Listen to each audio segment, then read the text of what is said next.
For this 5 minutes of movement, we're just going to sit in some various positions in different various sort of squats. So this first one is just a half kneeling position, and whilst I'm in the half kneeling position, just going to rock around and think about driving this knee as far over the toes as I can. I can just rock back and forth, make circles. Can also roll the ankle in, roll it out, just have a general wiggle about. What we can do then is just switch, come down to kneeling on that side, bring the other leg up. Start to work into the opposite ankle too. Be aware of your breathing and just allow your breath to become natural. I prefer to focus on breathing in and out of my nose. You might prefer to breathe through the mouth or in through the nose, out of the mouth. Notice how the ankle feels, the knee, the hips, also the foot on the opposite side, because we're also working on stretching the top of the foot into the shin, working into plantar flexion on one side and dorsiflexion on the other. You don't have to remember those, just know that you're stretching both sides of the joint. And then maybe you can sit in a squat.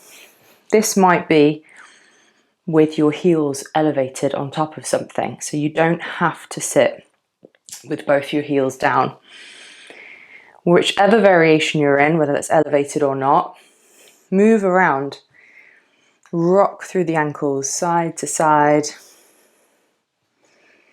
You can raise up onto the tiptoes. You can bring the hands behind you, lift the toes up, feel the shins engage. And then again, maybe keeping something under the heels. That could just be some books or wedges, something to elevate them up. We're going to add some rotation. One hand comes out in front, the other arm reaches up and back, and just alternate side to side. This can also be done in a half kneeling position. Just rotate either side for a few repetitions on one side and then switch it.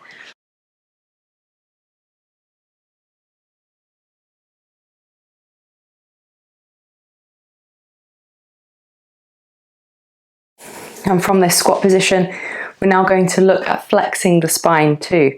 So again, heels can be elevated. Just have a go at reaching forward and tucking your chin.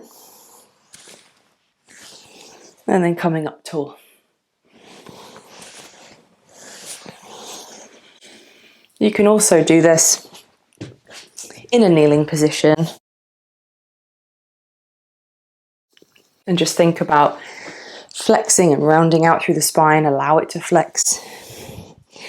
It's designed to be able to flex. And then from here, we're going to add in some lateral reaches. Again, you can be in a half kneeling position. You can also be sat down on the floor with the feet out in front. And then all we're going to do is take one hand out to the side, the other arm reaches up and over.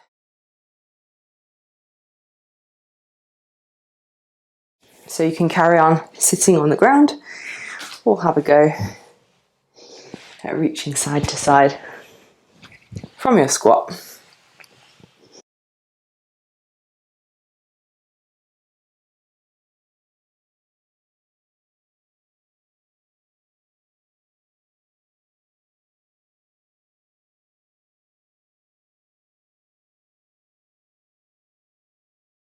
Now, if you've already been sat in hip flexion for a long period of time, just being sat in the chair that you've been sat in maybe, we also want to look at hip extension. So we can use the hands, send the knees forward, you can unhook the toes, squeeze your bum, have a go at just lifting and opening the hips. Just moving in and out. You can also have a go at going from your squat, sending the knees forward, squeezing the glutes, and coming back to your squat. Keep your bum tucked under and the ribs down.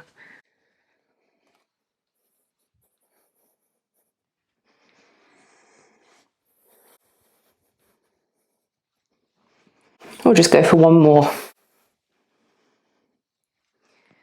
And release. You can sit on your bum, shake out and open the hips a little bit, have a little breather, or head back to your chair or wherever you are working from. I hope you enjoyed that nice short 5 minutes of movement to open up your body, just targeting more ankles, knees, hips and spine.